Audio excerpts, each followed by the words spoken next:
So I'll begin just briefly, I'll introduce the panel. To my immediate left, we have Marianne Elliott. In some ways, she needs no introduction, but I'm going to give her one anyway. She's an emeritus professor at Liverpool and was director of the Institute of Irish Studies there and the first Blair Chair. I think it's easily forgotten until very recently. There were very few people, and it is recent, there were very few people in Britain teaching Irish history. It's burgeoning now, but it wasn't when Marianne first moved to Britain and began to teach it. And when I was thinking about this last night, I was reminded of, I think it's Geoffrey Elton, it's an A-level quote that's still in my head. He said about Henry VII, if Henry VII had remained king for his life, he would have deserved well of England. In fact, he couldn't do this without doing much besides. And I think if Marianne couldn't teach Irish history and build Irish history without doing a huge amount of other work on top of that. So she is incredibly important, I think, in the field in lots of different ways. If we think of her writing, she has written on an acclaimed biography of Wolfe Tone and the monumental Catholics of Ulster. And she's published on religion and identity in relation to peace, and most recently wrote Heartlands, which is a memoir of the White City housing estate in Belfast.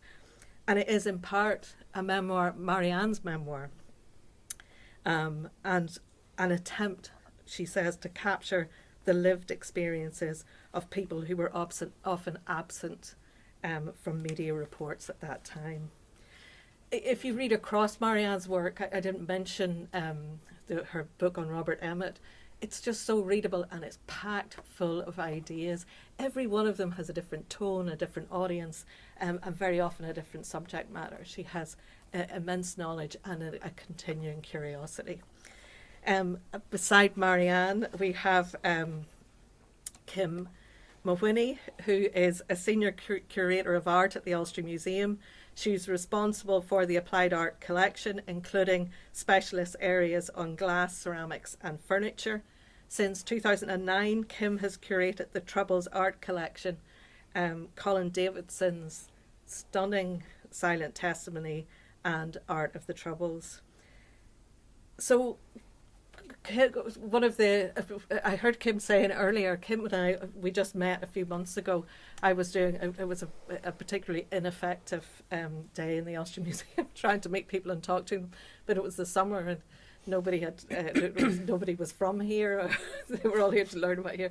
So, but I met Kim and I thought, yes, that's somebody who I really need to be here to open up how we tell stories and how we think of things. In many ways, what Kim that role in the Ulster Museum is to think of ways beyond language and to tell stories using different forms, material, and of course they're multi-dimensional, these exhibitions, and deeply emotional.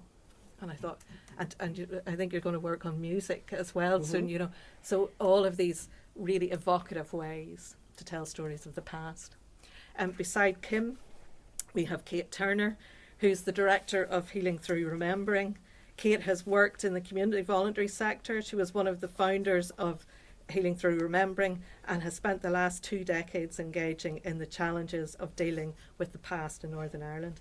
I'd never met Kate actually until this morning, but I've heard so much about her. Everybody says, Kate's great. And I just had this sense of somebody who just brings this kind of goodness and support wherever she goes. I think it's just because they rhyme. That's the only reason you say that.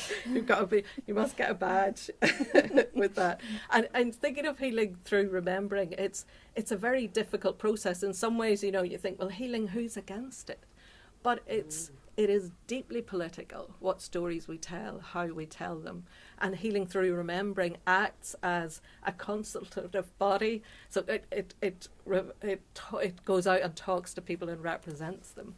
And that takes a lot of diplomacy and a lot of skill. So it's really great to have Kate here today. And finally, you'll think by the time I get through the introductions that we're ready for lunch. But I wanted to give you a sense of how impressive the panel is, but also why they're here and what kinds of conversations we're trying to open up. Finally then, Claire Hackett. And Claire's been doing grassroots conflict resolution work in Belfast for a long time now. She helped set up the Falls Community Council Oral History Archive, DUCAS, about experiences of conflict in working class communities across Belfast. Claire is deeply involved in policy development around dealing with the conflict, and she has worked with other practitioners to develop ethical principles around storytelling and narrative work. And again, there's something it's easy to forget.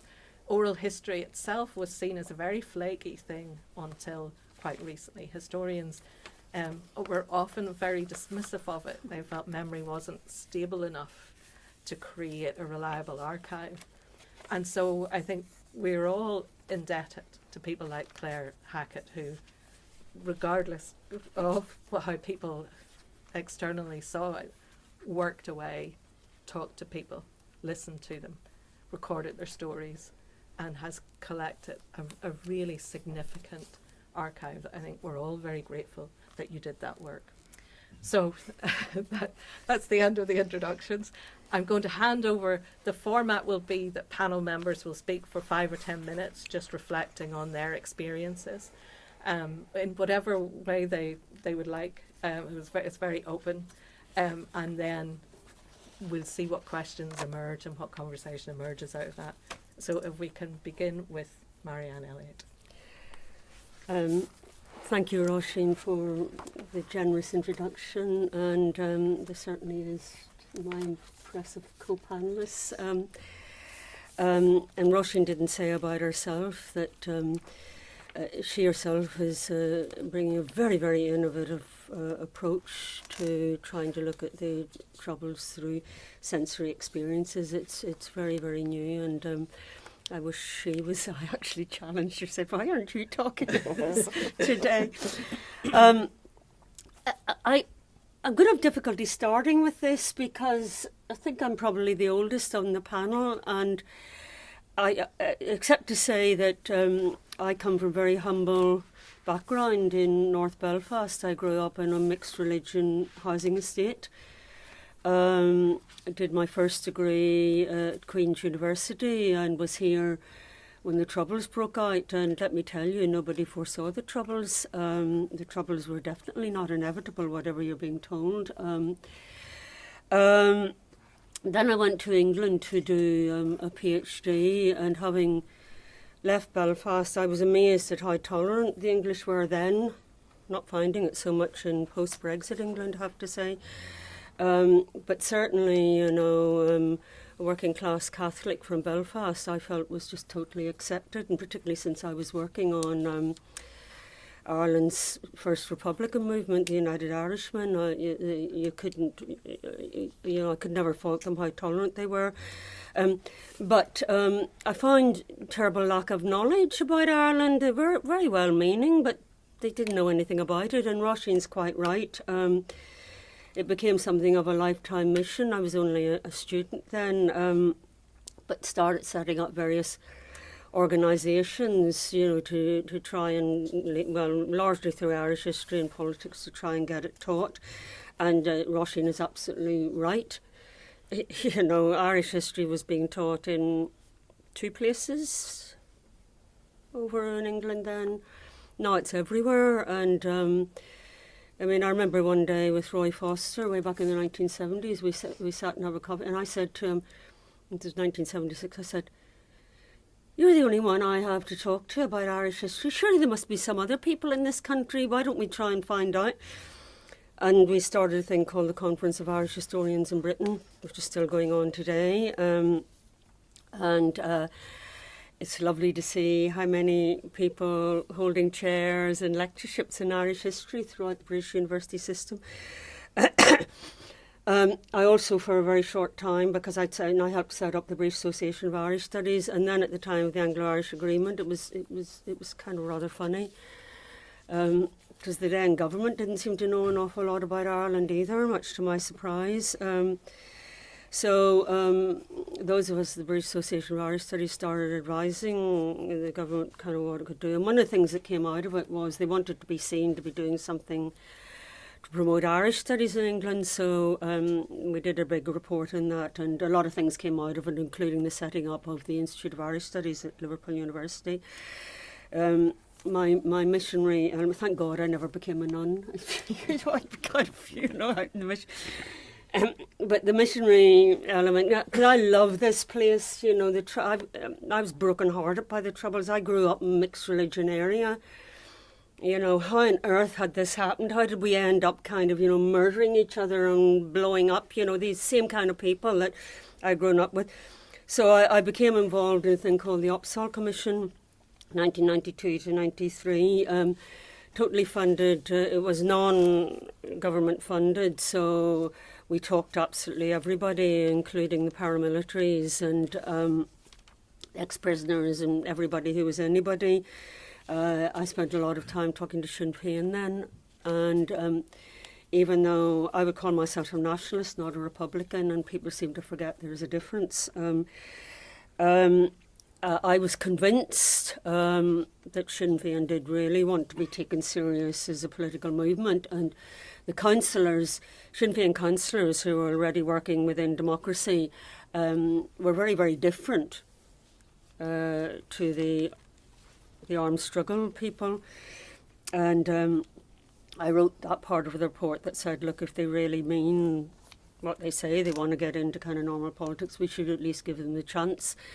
If they feel, we can always kind of, pull the curtain down again.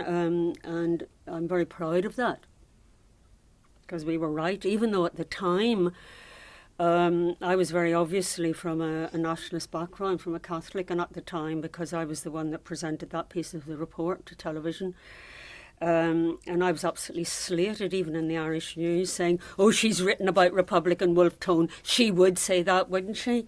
I mean, it was extraordinary, but we were right and they were wrong.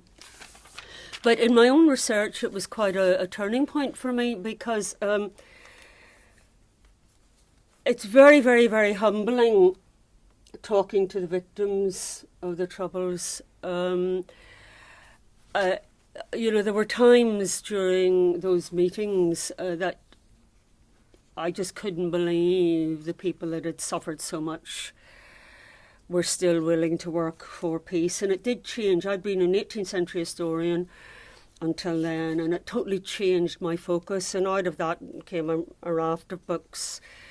The history of the Catholics of Ulster, When God Took Sides, Religion, Identity, and the most recent one, Hearthlands. And I'm still, Hearthlands was the story, essentially working from the inside out, a place I grew up in, but telling the story of how working class people in Northern Ireland did live and work together before the Troubles, and were driven apart by the politicos on both sides. And it was the story really of the post-war, the very hopeful post-war generation who were young in the 1940s. A number of them are still alive. Actually, I'm going to see one of my friends from that project in a home, a nursing home in Glengormley over the weekend. And I tried to get really big money to do that kind of study throughout Northern Ireland, to retrieve them. I mean, the oral history, it would have been an oral history project, but to have a whole team to retrieve the memories of that generation about what it was like living together in Northern Ireland. Thereby line. I didn't get it, but I got it. I didn't get it because of one rather poisonous anonymous peer reviewer who said, this is nonsense, this is motherhood and apple pie. People in Northern Ireland have always been divided. They were his exact words. But that was a great lost opportunity, that generation's memories. And I'm still asking that big question. I'm just about to finish, my love. I'm still asking that big question, how the decency and good neighbourliness that I'd grown up with and was definitely there fell apart so quickly into the Troubles. And how all those neighbourhoods, you know, we're virtually totally segregated now. We weren't before the Troubles. And I've done a lot of work, was involved in a report on sectarianism, and I still think that is the big issue that we have yet to tackle. And I'll just finish off, you did say we should, but I do say here, OIT, only of time. Do you want me to stop there? It was one thing you asked us, which was looking at the archives of the Troubles. After all my work, I firmly believe that the problem is not really segregated education. That perpetuates what has already happened. The problem is that people aren't living together.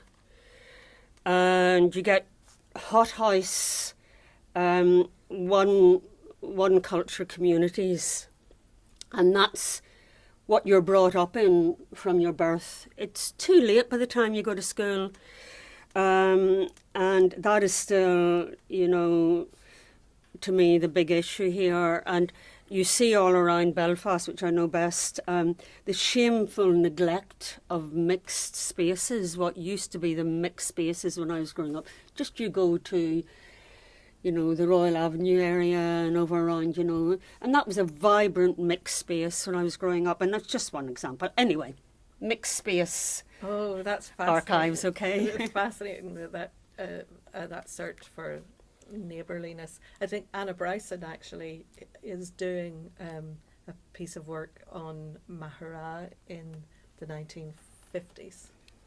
She's received funding for exactly the reason you say, to try and capture, so it'll be the 50s and 60s, to try and capture that world before it exploded. And so we're going to take discussion and questions at the end. So Kim, can I ask you to... Hello everybody, and I was just listening to Marianne there, and I think I should sort of amble about why I'm sitting here, because as you heard, my background started off as applied art, but I actually grew up in a what I would call a religious interface, a working class religious interface. We didn't have screens, or we didn't have walls between us. There was a road between us. The side I lived on was mostly Protestant. The other side was, the side of the road was Catholic. We all got on, and it was only during some bigger issues in North Belfast that the Troubles came to my door very closely. I have worked in the Ulster Museum now for 27 years. And as Roisin said, I did look after the applied art collection, but since we redeveloped the Ulster Museum in 2006, we were closed for 3 years. I became involved as the person who lived on that interface, and as part of my growing up through the Troubles. I started to curate artworks that we had collected during the Troubles, but in most recent times, through various exhibitions, we have looked at how art can be transformative in the conversations between our cultural diversity. And when we reopened the Ulster Museum in 2009, we had a Troubles gallery on display. It was a very nervous Troubles gallery. It was a very black documentary history. There was one thing absolutely lacking, and that's one of the reasons why I feel very strongly about being here today. There was no personal histories. There was nothing about what it was like to live as a human being during that period of time. So it took 5 years from that reopening for us to have the confidence to actually turn around and go, we need to address this.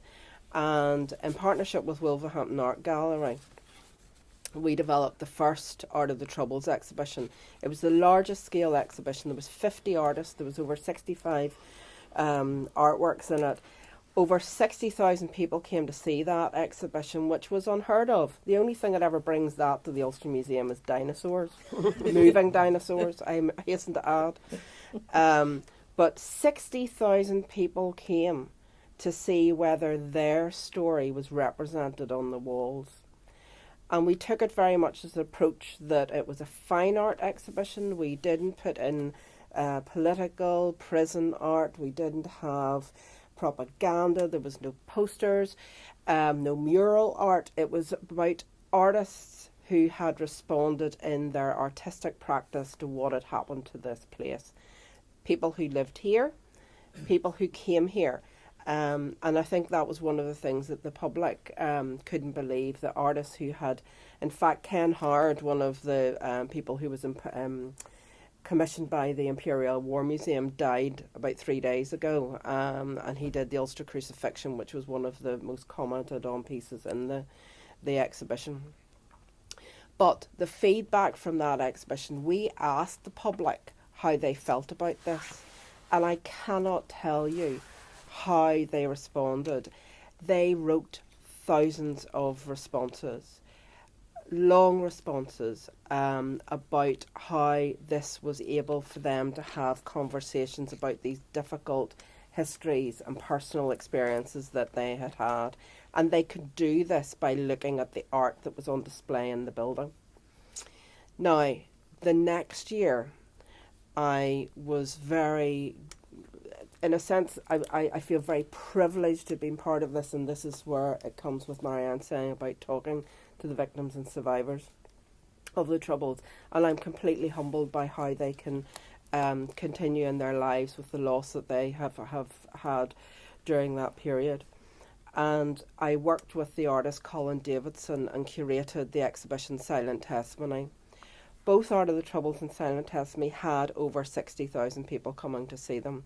Now, with Silent Testimony, we're over the 100,000 people, because Silent Testimony has now toured internationally. And for those of you who don't know, Silent Testimony, I worked in partnership with Colin the artist, who would be known internationally for his famous portraits, and with WAVE, the Victims and Survivors charity. And 18 portraits were created of people who had suffered loss, and it was very, carefully worked out who those sitters would be. They weren't some of the more, I'd rather use the word famous victims and survivors. They weren't the ones you would normally have seen on television or talking about their experiences. These were people who sat for Colin, and they poured out their grief, their loss, whether it was physical to themselves or their mother, their son, their daughter, their grandfather. It was such an emotive exhibition. In fact, to the point that when we put it on display, I got a phone call from our general manager saying, we have to do something.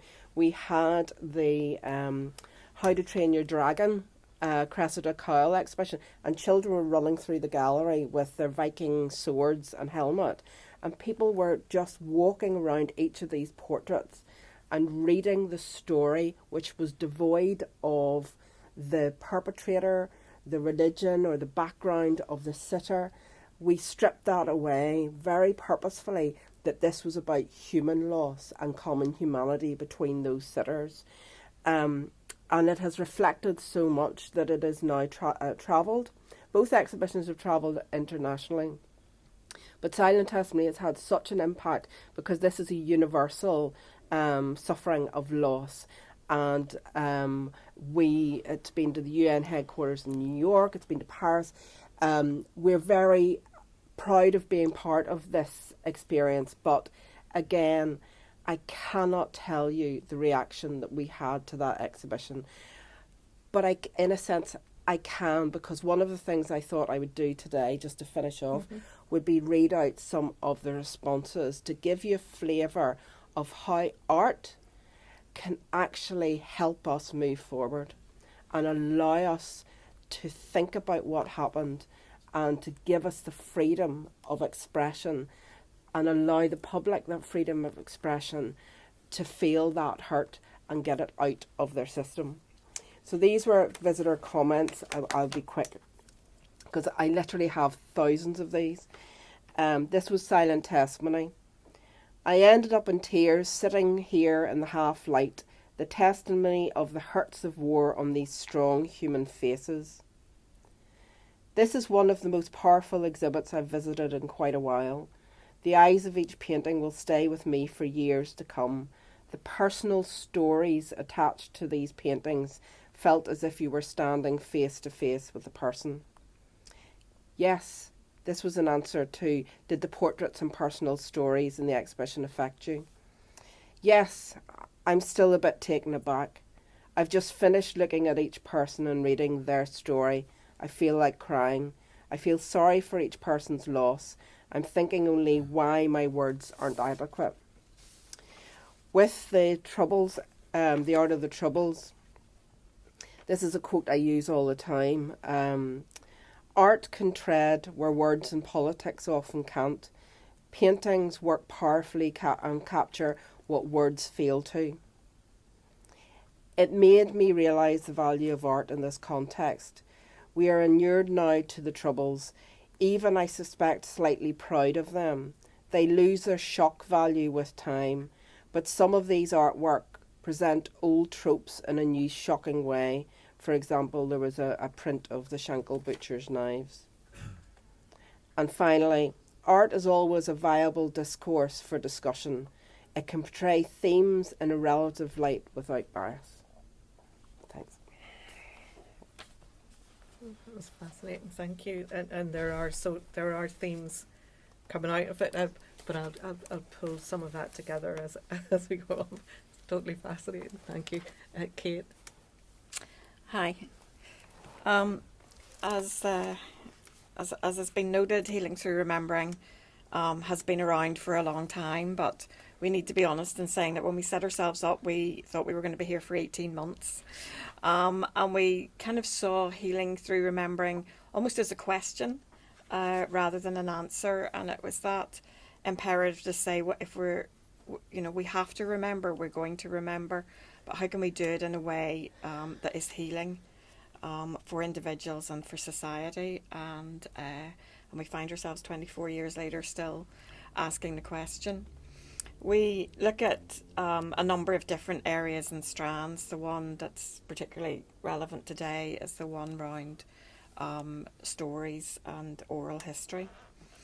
And when we did a public consultation in 2002 and produced some ideas from that, not that we thought needed to be done, but that we thought needed to be discussed. So it was very much, should we do these things or should we not do these things? But if we don't do them, let's discuss why not to do them rather than just being unable to engage with them, because at that time there was very little debate about how we deal with the past. So, I mean, looking back at that stage, we were looking at one kind of archive of oral history, which, seemed quite a radical thing back then. But because, as it's been said, we're an organisation that engages with everybody and continues asking questions and debating, over the years we came much more to look at oral history as kind of collection of collections. And that's really important in terms of how we get that diversity of kind of experiences and people being heard. One of the things that we talked about was, could we help people consider how to do it? And we thought, well, maybe we need a best practice guide. And in true Healing Through Remembering style, we had a long talk about it, and that decided best practice isn't the right word. Do we need a good practice guide? And then we debated on that and decided, here are we, even as a collection of people interested. So instead what we did was we developed ethical principles, and so that they can be looked at and interpreted in different ways based on different projects. So it's very much more about helping people look at how they want to do their project in their way, but in a way that that helps people. One of the difficulties in all this is that people kept coming and asking me questions and being sent to me as this great expert on oral history. And in Healing Through Remembering, we have 8 films of 2 minutes, and but we really haven't done any collecting of stories. That's not what we do. So one of the things we did was we brought together all the people that we were talking to who were involved in story gatherings. So we decided stories was not just oral histories, but very much, you know, as Kim has already demonstrated, that it could be art, it could be stained glass, it might be a way in which the story isn't entirely readable to the viewer, but it's still there and presented. And we brought them together so that they could share their learning with each other, they could talk to each other about consent forms and deal with what we describe within the network as dilemmas, and particularly ethical dilemmas, so that they help each other get over the hurdles of any particular issues they're trying to work through. Obviously, that hasn't worked because I then still find myself sitting here being asked about oral history. But at least I feel I'm here partly as the host of that group, and some of them are present in this room to be able to talk with them as part of the conversation. I think the only thing I want to say quickly at this stage too is that one of the things that Kim touched on in its conversation I'm been having with Cahill, we have everyday objects where people have lent us items, artifacts, and if they say it's an everyday object transformed by the conflict, we don't challenge them. Because if to them it is, it is. And we then ask them to write the label. And they then leave us to display it beside other materials or in whatever way we feel is appropriate for the exhibition. But one of the things that we had really noticed anecdotally, and I know that Kim and you know a lot of us are seeing this, is that what people did when they come to the exhibition is that the first thing they tend to go for is something that is their voice, that is their community, that is the thing that they understand, and they read that label, and they read that label again, and it's only when they feel that what the voice that they know or they recognise is being honestly represented that they seem then able to go and read other stories, look at, and they almost go to the exact opposite. So there's something in that, what's missing, how do we engage all the other voices? We're not going to understand and listen to each other unless we've created that space for people to understand their own story in the public context so that they can read other people's. Oh, that's fabulous. Thank you. And Claire. Thank you, Oisin. And how lovely it is to be on this panel. You know, I've just been listening to you all with such close attention. And Marianne, whenever you talked about, you know, how little was known about Ireland, it made me sort of realise there's something to be said about forgetting as well. You know, remembering is one thing, but sometimes, you know, forgetting is important, as in the mistake of forgetting. That's something that sort of feels very real, you know, for us now in this kind of political moment. And I was one of those thousands who went to the Art of the Conflict and just thought it was amazing. And it just reminded me what you talked about, Kim, the power of artists to say something that can't be said otherwise. So, you know, and Kate and I, you know each other, I'm thinking 20 years, right? So I'm actually on the board of Healing Through Remembering that Kate has talked about, and whenever Roisin talked about, you know, my contribution to or writing about ethical practice, that was through Healing Through Remembering and the Stories Network. And do you want to hold up the ethical principle? Here's one we prepared earlier. Yes. this available on the website. It's available on the website. I think there's still hard copies, but, you know, I was involved in producing that with, you know, many other people, including some here, and but I keep going back to it. 2009. So, 2009, okay. So I I actually prepared something to write in order to kind of keep myself to the 10 minutes. So I'm just going to keep an eye on your watch to keep myself in time as well. So I'll just talk through this, and then I know, Roisin, we're going to open it up. So when Cathal and Roisin invited me to speak, I just said yes, without knowing much really about the content of the seminar. And then I had a moment of thinking, what is sociosomatic memory? And do I need to know what it is in order to do this presentation? But Cathal and Roisin didn't give me any further direction other than speaking about my own experience of working with the Dúchas Oral History Archive and the challenges of telling stories from different perspectives. So I thought I'll just speak about some of the tensions and dilemmas involved in making a product, this book, to make oral histories accessible to a wider audience. You don't have to keep holding it. So I decided what I was, going to kind of talk about, and then I became intrigued by the description of this network and the programme of 5 events, of which this is the first, with the theme of the potential of sensory approaches to unlock narratives. So something about that line kind of got me a bit intrigued, and I thought this is a very interesting lens to explore some of the questions and decisions involved in the creation of the book, and also how we at Falls Community Council have gone on to use the book in our training and our workshops. So thinking about it that way, my first thought was that the book is a reduction of the sensory experience of the Oral History Archive. The archive contains the oral recordings with the auditory experience of the interviews, including the whole interaction between interviewer and contributor. And there is a transcript of each interview.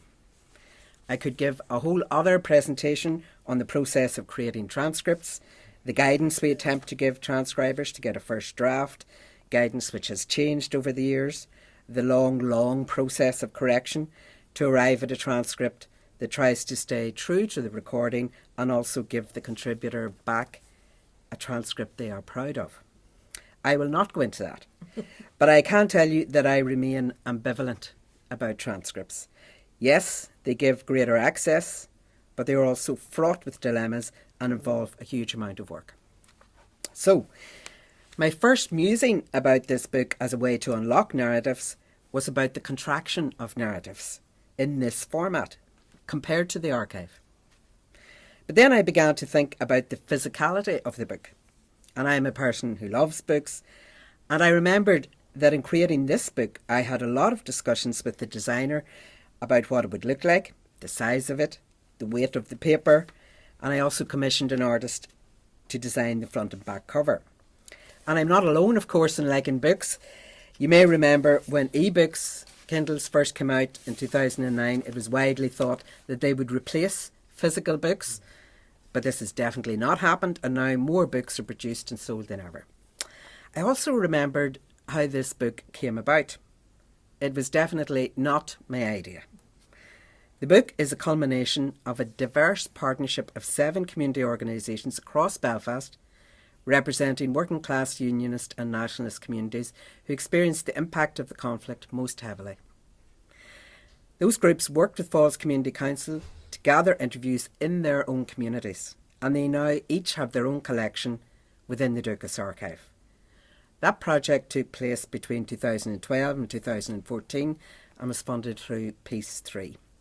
There was a steering group for the project, and much difficult and challenging work was done to build trust and relationships across difference. So the book was the idea of the steering group. Up to that point, the majority of our work was about gathering interviews, and we recorded over 100. Towards the end of the project, I had thought of creating a separate, modest pamphlet for each organisation. But the steering group wanted to create a shared publication with all the interviews represented. I was horrified.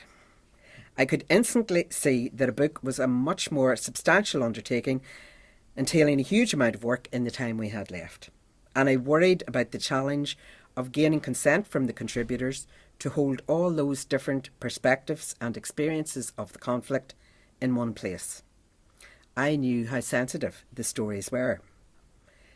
I worried about the challenge of writing a contextual background about the conflict that could introduce the stories and help the reader to understand this collection of narratives. But I felt I had to honour the ambition of the steering group, who were providing this leadership for a shared publication and who felt they wanted the physical object of the book to give expression to the remarkable work we had done together. So the book was produced. I have no time to tell you about all the decisions, dilemmas and mistakes, but there were many. We did not have time to collectively create a shared context, so that is entirely absent. Probably the biggest drawback of the book is that the extracts chosen do not do justice to the full interviews. Moreover, the extracts themselves do not show one of the things I value most about the oral history interview, which is the interaction between the contributor and the interviewer. This is entirely absent. The interviewers are listed in the index and each gave a short paragraph about their experience of carrying out the interviews, but that interaction is missing. So just 2 final points. In its structure, the book replicates some of the exploratory aspect of an archive. The first section contains the opening part of the interview, the response to the question, where and when were you born? There is a strong sense of place and family background in this section. It is laid out in order of the contributors' surnames. Beside each name are numbers, which draw the reader to the second section of the book, which is called Stories, and has 118 numbered stories or extracts from each interview. The numbered stories have a rough chronological order, with stories ranging from the 1950s to the early 2000s. So it is designed to be a book that you dip into, rather than read cover to cover. So the last point I want to make is very briefly describe how we have used the book in our training. We produced individual cards for each part of the first section, the I Was Born stories. So there's about 100 of these cards. In our training, a selection of these are laid out on a table. Contributors browse them and choose one that intrigues or interests them and read it out to the group. And I then read the corresponding story. We then might discuss the story and our reaction to it, or we might just absorb it. We've done this in a number of workshops and there have been meaningful and interesting experiences in this process that you might want to ask me more about later. So all of this enables an engagement using physical printed material. And it is, I suppose, quite a low-key sensory experience. If you were then to access the full story in the Drukas archive, it would be a very different and I think deeper experience, particularly at a sensory level. So I look forward to your thoughts on this and all the other things we've spoken about.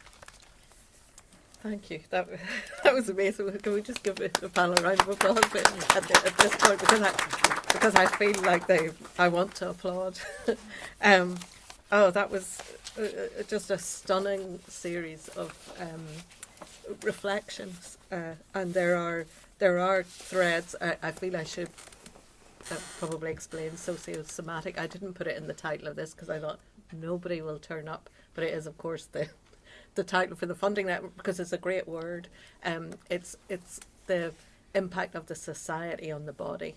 So as opposed to psychosomatic, the relationship between the mind and the body, this is the relationship between the society and the body, because our interest was really in the weight of living within a conflict or within an uneasy society, and how that maybe translates itself into it becomes part of us, of who we are, and we carry it. We carry the histories, but we carry the structures, and all of the kind of the sensory experiences. I think. Have we got questions coming in, Cathal? From? I haven't asked them for questions. Oh right, so maybe do that. Yeah. Very obedient. I just wondered because I don't want to hog it, but So there are, I mean, you can just see how many threads there are here, and I'll maybe pull some together and then open it out to the audience. But I was struck by the autobiography. Now, we did ask people to reflect upon their experience, but I'm interested as well in the significance of our story to the stories then we go on to tell. And it seems that there is much more of an awareness and more generally an acceptance of that in terms of how, yes, of that kind of relationship. And I suppose maybe one of the things, and I'm a historian, Marianne's a historian, so forgive me, Marianne, for saying this, but I think one of the reasons why I put, I'm doing the work I'm doing, and with Cathal put this network together, is I wonder, is history adequate as a discipline? It's a very conservative discipline, particularly in Ireland. And I suppose I had that line, I've misquoted, I'm sure, Geoffrey Elton earlier, and now I'm going to do something terrible to Seamus Heaney, but he uses that line about finding a language or a poetry or an imagery adequate to our predicament. And it seems, Claire, you said, at this political moment, and I wonder, how would we put that moment? But it feels maybe as if we have an opportunity. And actually, I was really struck. I had written down with Marianne, and then when Kim, and I'd written an underline, so this is a clear link, and then it came up in everybody's about opening up a space. Yeah.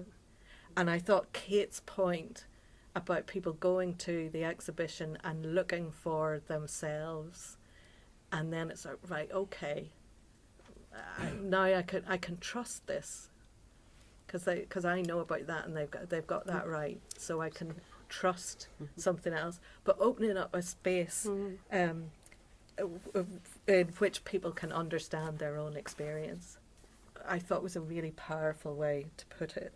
And then with Kim's, the feedback, you could write a book just with There's a that chapter feedback. coming out.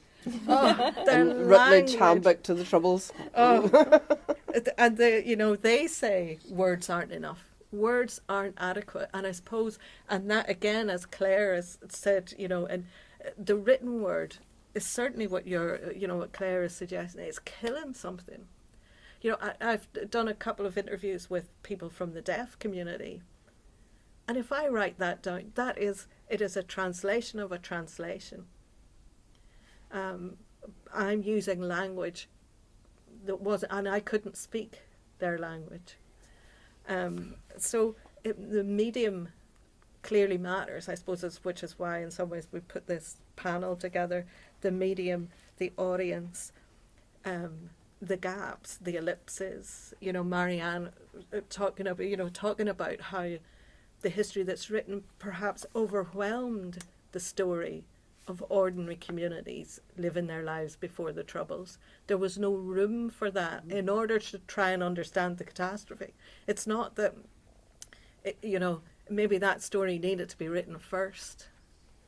But I think that's where that point is, that we are at a different moment. And, again, Marianne's point that some of those stories are lost because the funding wasn't there and it's expensive. I mean, you're right with the transcriptions. It's so funny you say that kind of, you translate this interaction and you change it in order to communicate it. But that some of those stories are lost, and I would imagine that we're all in many ways driven by this sense that if this isn't captured, it's lost, and if it's not captured, there won't be the same healing. There won't be the same understanding that there is, that this is a really important thing, and how we do it matters. What language we find, what form we find, which audiences we reach, who we listen to, all of those things at this moment really matter. And I just thought that was brilliantly brought out by all of you. So thank you. I mean, there's so much more now that I have. And actually, I was just as a final point, I was really struck, Claire, when you were talking about the form of your book, and it isn't linear. And it was the same in the Ulster Museum, I think, when you said it was just this black documentary story that people, they didn't see themselves in. Where am I in this? And I suppose in some ways we all have that responsibility then to, we can't necessarily, it's a difficult thing to do, but to find a way to, and I'll come back to open up those spaces. I want to open it to the room and hear what you think, and if there are people online. There is one, and it's for Kim. For Kim from Ka. I'm wondering why some kinds of art are excluded. For example, no prison art, no murals, no posters, no propaganda, etc. Was it found too oppressive, ideologically driven, for example, by paramilitaries, or do people feel it doesn't reflect their own experience? With that Art of the Troubles exhibition in 2014, it was the first time we dipped our toe into telling a story as such, and what we wanted to do was the artistic story. And we had a finite gallery space, and my background, I studied art in Belfast. I was, part of that generation who spent a lot of time actually in the front page bar through the controlled explosions and bomb scares and things like that. And I knew a lot of the artists who were responding to the Troubles and people who had taught me, like Joe McWilliams, etc., at the Art College. So from my point of view, to allow us to think about the stories, we used art in the first instance. And we said that very much up front, that this was going to be through a fine art lens. And I knew that, we could have taken over the entire museum just to do the prison art, the mural art. But what we did was we allowed those voices to come in through the programming. We had a interesting conference with the British and Irish Studies at UCD, and we had mural artists in talking about their work. We had prison art represented. We had people talking about those different art forms, so that it wasn't that they were excluded in this interest or in this iteration of an exhibition. It was looking to see as well what the public's response would be to art in its, what I dread to think saying it the purest form, but that there is so many different ways of artistic expression that we had to choose one.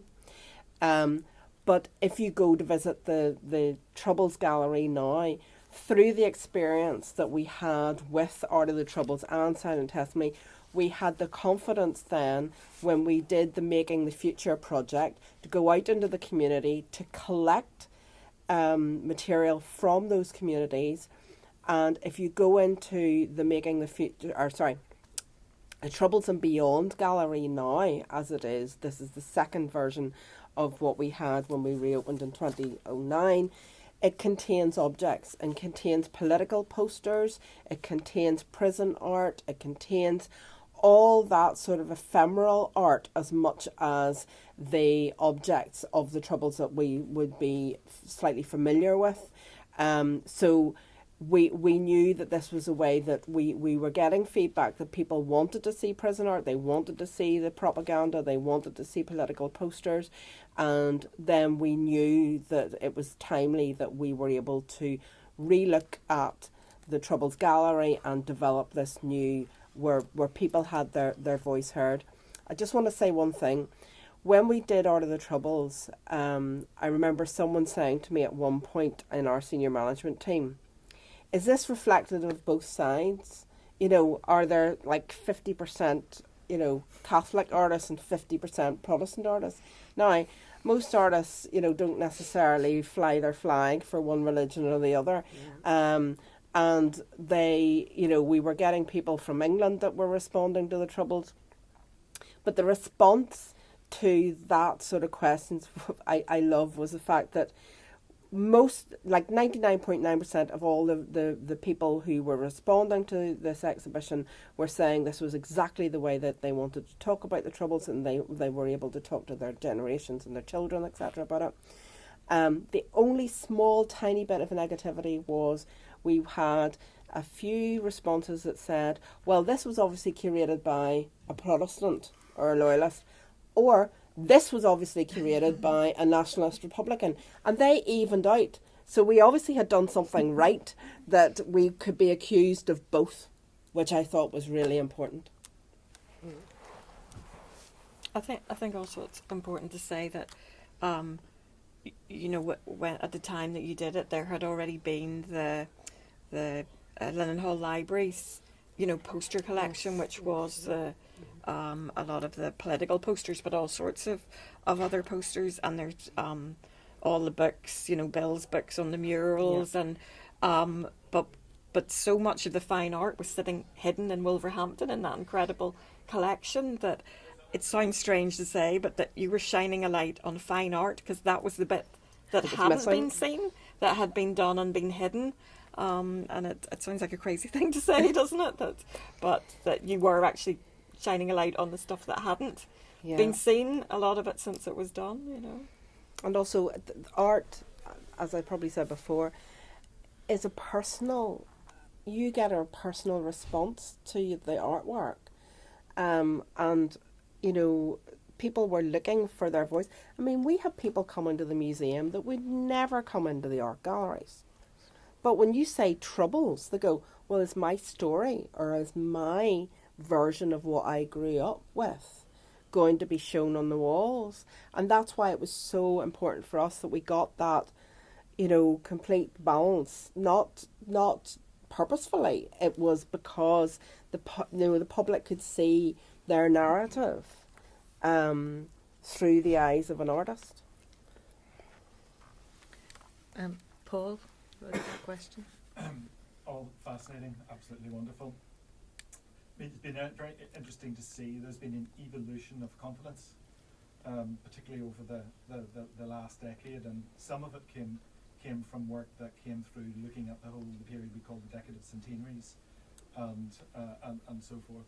But fundamentally, what this is about, and particularly the museum, I think, is a fantastic example of it, is it's rooting thinking in multi-perspectivity.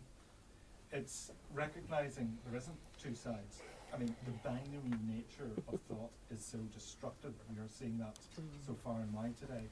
It's about multi-perspectivity. It's recognising that there are many perspectives. In effect, it's democratic.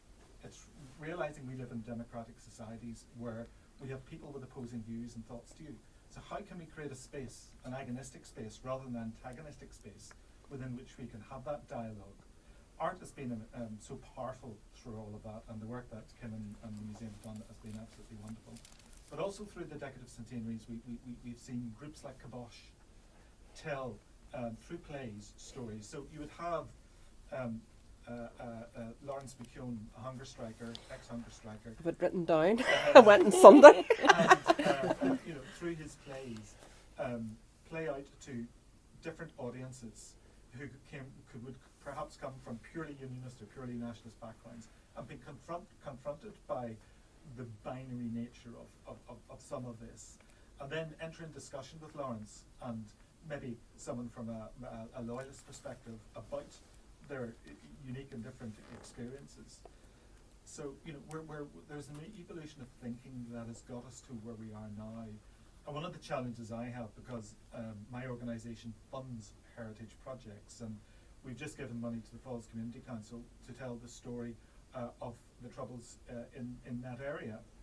It's how, when local groups tell their stories, they can tell it in a way that someone from a different community will be prepared and will be interested in coming to hear their perspective rather than being put off. And those of us who were on the tour this morning probably would wonder, you know, really, you couldn't take too much of that because it was so single perspective.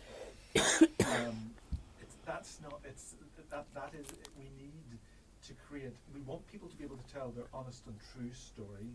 I think Harold Good talked about, we want honesty, not just truth.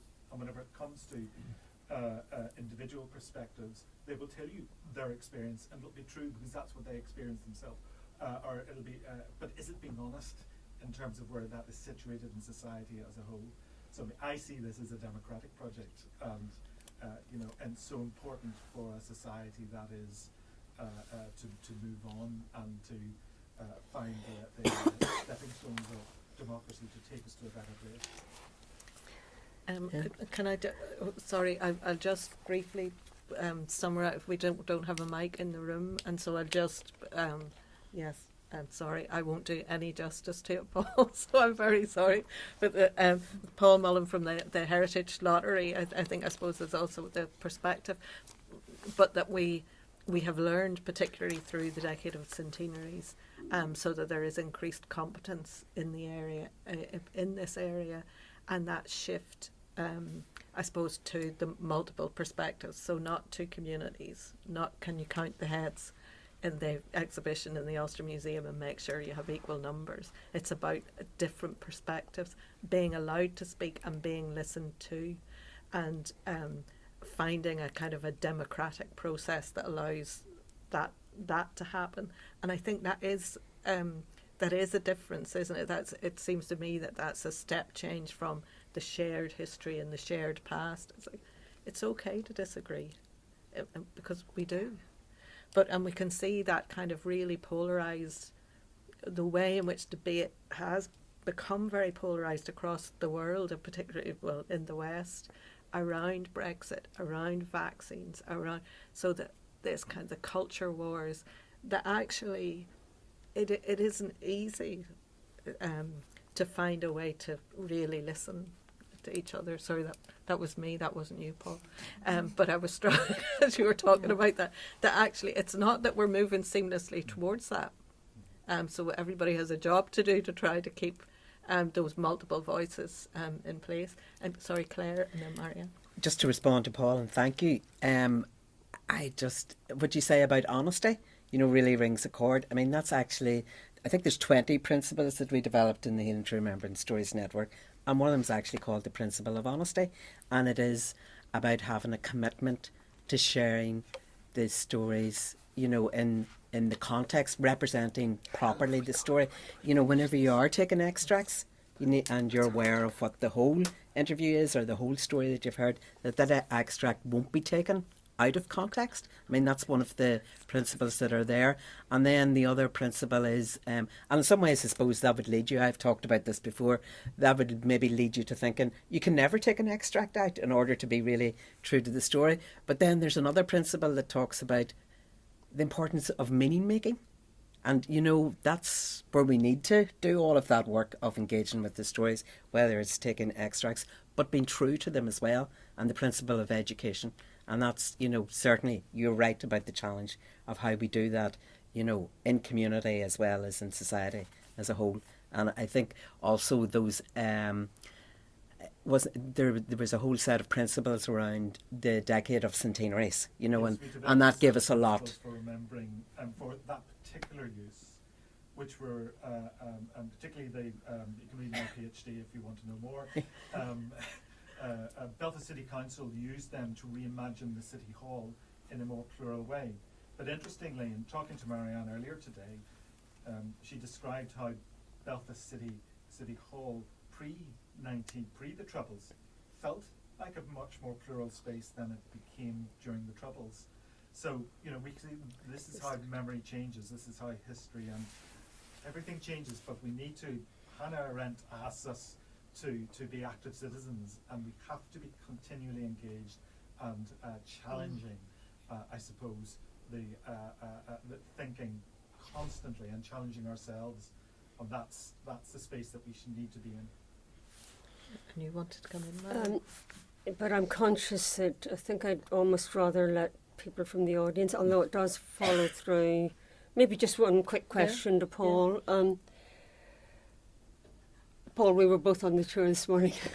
And you heard me say how worried I am about segregated space. In all these projects of memory retrieval, whatever their stories, how much freedom would people in a one culture community feel about expressing the way they feel? We saw a very powerful figure this morning. I mean, are you sure that the people in those very segregated areas feel totally comfortable about saying what they believe? See, I'm not so sure about that, but maybe I'm wrong. I think you're right, and that is a major challenge. And therefore, as a funder, we've got to be very careful in terms of how we put our money. But, for example, the Falls Community Council, in their approach, have engaged with historians, not from the Republican community. So they're building in a multi-perspectivity into their process. So to me, it is about having a good process that will bring that other light, those challenges and debates in. And that's not easy, but that's the space that I'm interested in. Because communities will always tell their story, so how does one help them to do it in a way that doesn't create the segregation that we all see as destructive to society as a whole? So about the processes that are put in place, there were, sorry, did you, Cathal, you saw? Patricia and Lorraine. Patricia and Irina. Irene. So will we do 1, 2, 3 and then bring it to the panel? So, Patricia, sorry, I didn't see a hand for. Oh, you're thinking of. Sorry. Yes. Sorry, Deirdre. And Marianne, I think you hit on something there, and I think one of the things that I, looking at definitely centenaries and particularly 2016, was that people did really try to tell inclusive stories, even in communities that were very clearly aligned to one story or another. But those stories of the rising and song were the dominant stories, and there was very little else that could get in. And one of the examples of that is like just how little engagement there was with ethnic minorities. And one of the things that I kept thinking was that the Sixth Connacht Rangers was a particular story out of West Belfast that was very powerful and that had been well seeded in different parts of Northern Ireland and in the south for the previous 10, 15 years. But it was a story, because of who those people were, they were able to break through and tell a wider story than the Easter Rising in the context of the First World War. In the Unionist community, there was a sense for me that parades were it, and it was very hard for any other story to come through. And there's something about actually supporting small projects to enable a diversity of stories to tentatively emerge.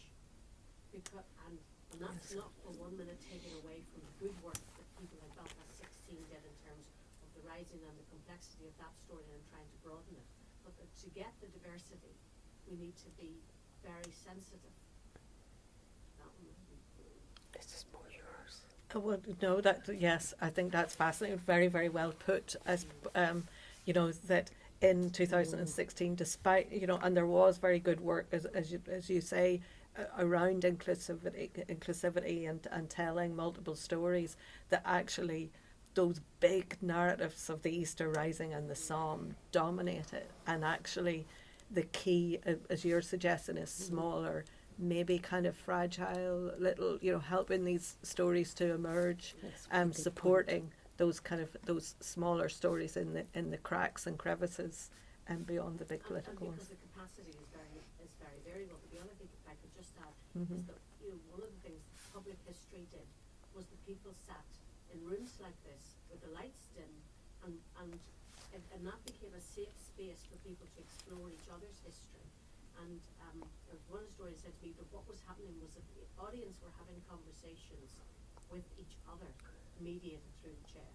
Oh, very good. Yes. And that, particularly in the rural area, is really important. And again, we come back to that kind of the space, like who are you bringing in? How are you making it possible for them to speak? And to whom are they speaking? And are they being talked at or talked with? All of those kinds of things are really important. And Lorraine and then Irene. Thanks, Roisin, both for pulling the panel together. That's absolutely fascinating, it really is. And voices as well. The Heritage Study Fund funded the Prisons Memory Archive that I worked on, and we always found it to be a funder which was slightly ahead in terms of understanding there are other narratives than green and orange. I worked on PMI with that for a long time, but over the last sort of 5 years or so, I've worked much more in equality and inclusion. But what I'm finding is that it's very much dependent on the community, whether they're ready or not to tell their narratives. A lot of it's to do, I think, with the way funding has come down as well, that we're kind of maintaining in many ways the green-orange divide.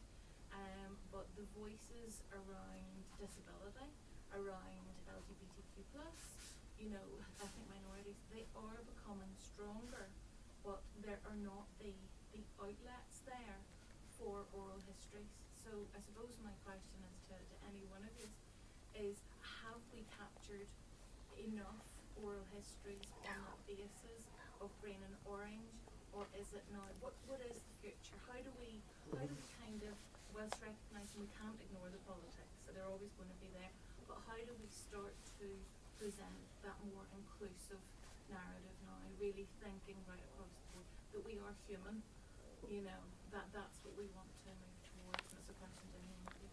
So how do we capture those stories, those multiple stories beyond the green and orange? I would say you do it through the or one of the ways.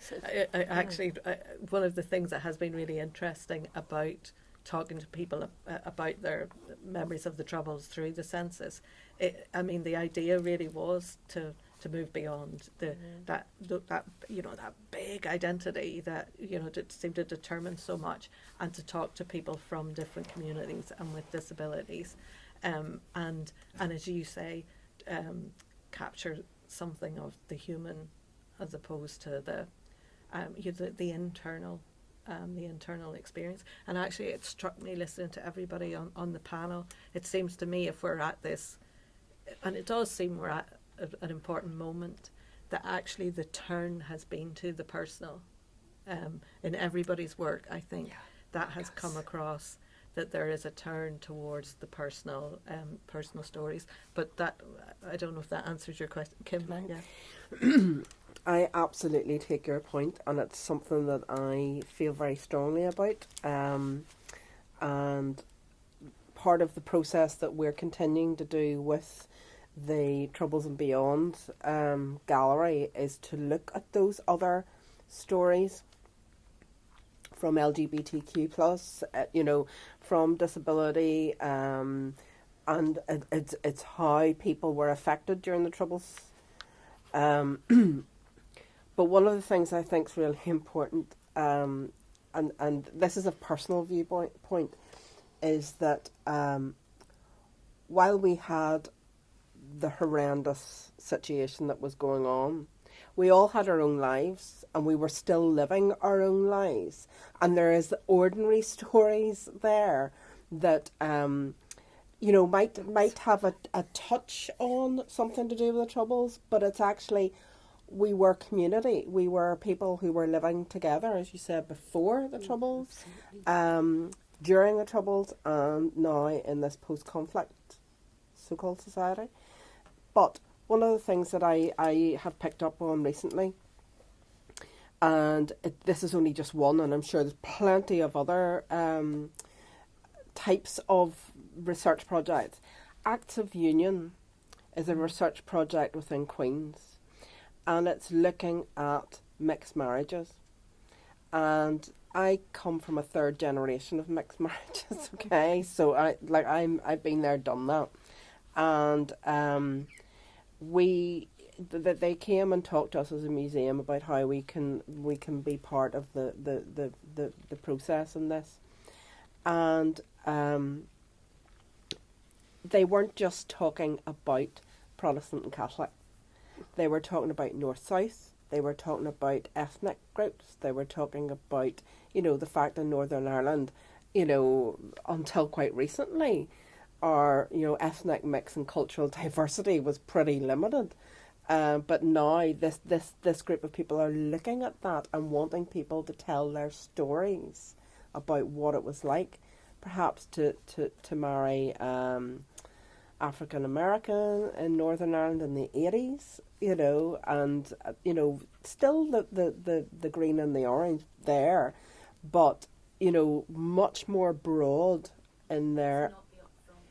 Not there. It's now taking these approaches that are beyond those two binaries, or the binaries, sorry.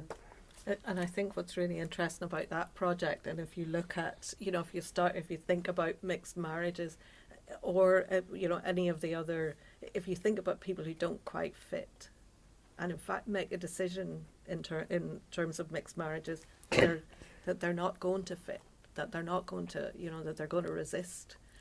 They're really important. That, you know, that tells you as much of what you have to resist, tells you as much about your society as, you know, as the rules. And I think it would be terrible to get to the end of the day and not mention Anna Burns, who also just thinking about it was that kind of you know, having to conform or live within, and you know, how do we tell these stories, and who, Brilliant. you know, exactly. I mean, I did kind of feel like, I don't know what I'm doing. Anna Burns has done it, you know. There will never be a better depiction than that. You know, so literature also not represented on the stage, but has a huge place to play, and we'll have an example of Kibosh Theatre's work later this evening.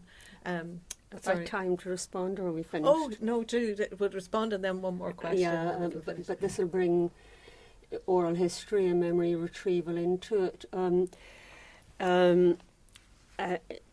About, you know, history as being kind of the printed word, we have moved on from that, and if you look at big grant proposals nowadays, it's very, very exciting the way a new generation of historians are thinking, including your dear self.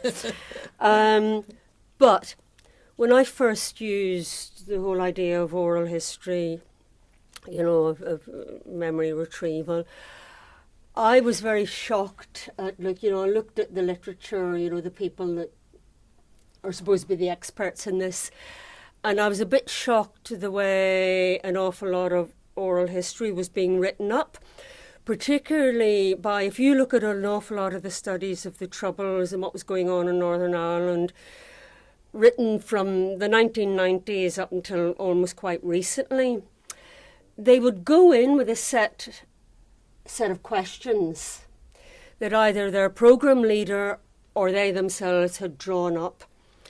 And they would get answers from the people that those people thought the questioner wanted. Now, I picked that up pretty quickly when I started talking to people in this, what had been a mixed religion area and is now almost totally loyalist. And I threw it out the window. I thought, I am just going to sit and let them talk. It was very, very time consuming. But to go back to the personal, you have to go to them in a place they're comfortable in. And you have to be prepared to sit maybe for 3 or 4 hours. And, I mean, yes, you will have to prompt them a little bit, but once they learn that you are genuinely interested in their own story, it's amazing what comes out. Not going in with a set number of questions, and I don't know whether that was my own experience, and I haven't really done any oral history since the last I did, and that was 2017. But I just wonder, particularly people who are working in the politics area who do these kind of surveys, and I even find it with, you know, the Life and Time surveys, that you think, how reliable is this? Because I know that an awful lot of people would just be saying what they think you want to hear. So I think there's a big gulf between what's best in the ground and actually the professional practice, but you're more expert in that than I am. I did once read that the oral history interview can be a contest between the interviewer and the contributor, you know, with the interviewer's agenda and then the contributor's agenda. So how do you kind of open that up? I must say, whenever we were doing training, you know, with her, because we trained people from all those different community groups to gather interviews, you know, in their own community, because that's where the trusted relationships were. And the groups were across Belfast, you know, Shankill Falls and East Belfast. And but probably what you're most, as a trainer, trying to get across to the interviewer is, you know what, be curious. Just be curious. That's mainly, you know, the kind of skill that you need to bring. So, and there's something very kind of like grounding about that. And I know we have Irene's question to come, but just briefly to answer, you know, you, Lorraine, I agree, you know, how do we open up those spaces? I think Marianne's right. If you do this kind of full interview, then that complexity of identity comes through anyway. And, you know, great. I'll be wanting to talk to you afterwards about your work, and also knowing that the Ulster Museum are engaged in this, because in March, I think it was this year, I gave a presentation in the Ulster Museum, organised, I think, with the Northern Ireland Museums Council.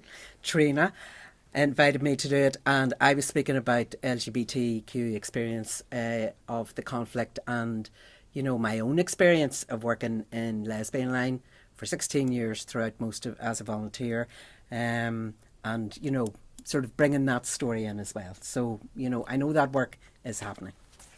I know from personal experience it's happening. No, you've had a long way, Irene, but you have the final question. I'm originally from Catalonia, and in Catalonia, and when we started with democracy at the end of the 70s, after 40 years of fascist dictatorship, there was an agreement of forgetting what happened during the horrors of the civil war in Spain. So those stories were untold in Spain. And all the political crisis we have in Catalonia and the rest of Spain, I think it's very much about silence. So that's why I'm so enthusiastic about the Museum of the Troubles we would like to lobby. We're trying to lobby, some of us, to create a larger scale. I think it's needed, a larger scale in our city centre, where people can talk and spend hours, as you were saying, talking about what happened, because there's too much silence. I can see, as an outsider, I can see too much silence and fear, and people are afraid still. It's very obvious coming from another country. I think the international dimension can give a lot to solution to our countries, where no matter where you are, if you are here or you're in Catalonia. The international dimension is very important, and it's very clear to me that we need more spaces. We need education on the Troubles. Our school children, north and south, need to spend in a big space. That's what we are lobbying for this centre. A space where to learn about what happened, a space that people feel comfortable talking about what happened. And it's badly needed, and I think the people who are here can make it happen. And not to be afraid of talking, because it's the only way the victims, so many victims, probably everybody is a victim in this country, can move on to a society where people are really together. No matter what politically we decide to be in the future, no matter, but that our time is together. Too many walls still, too much division. We have to work on education and work together, and not being so afraid of being able to talk and express through art, through whatever.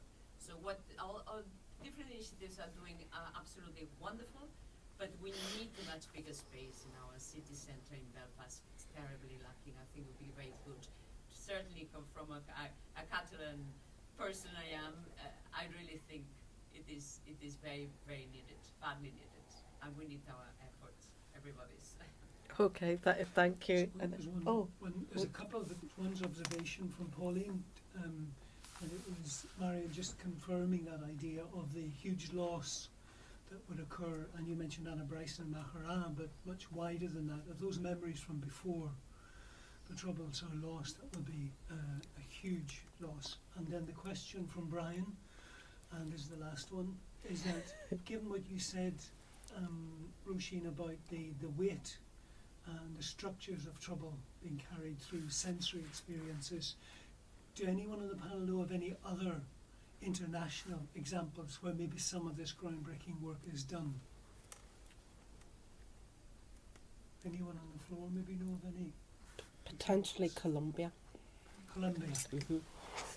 So Brian, I don't know if you can hear me, but thank you, Kim. That's it. We ran a bit over because we started late, so thank you very much, everybody, for your patience with that, and also for the contributions from the panel. It really has been fabulous. It's been a real treat and a privilege, I think, to hear people reflect on their work in this way and on their contribution in this way, and it feels to me like the beginning of a really important conversation rather than the end of one. So I hope everybody who's here and everybody online, you'll keep in touch and contribute. You know, mull over things, think about things, I'll let you know when we're having our second event on the 18th of November, and we'll send you details closer to the time. And I mean, a number of people on the panel, like yourselves, have found on the chat, have found the panel discussion fascinating, and they really appreciate it, and thank you all for it. And because the next event was due to start today at 2:30, Yeah. because people are taking lunch, is 40 minutes enough, or shall we make it 1:45? I think 40 minutes Yeah, is 40 enough for minutes, lunch. okay for I lunch. think so, Yeah. yeah. Thank Yeah. you, panel, very much. Thank you.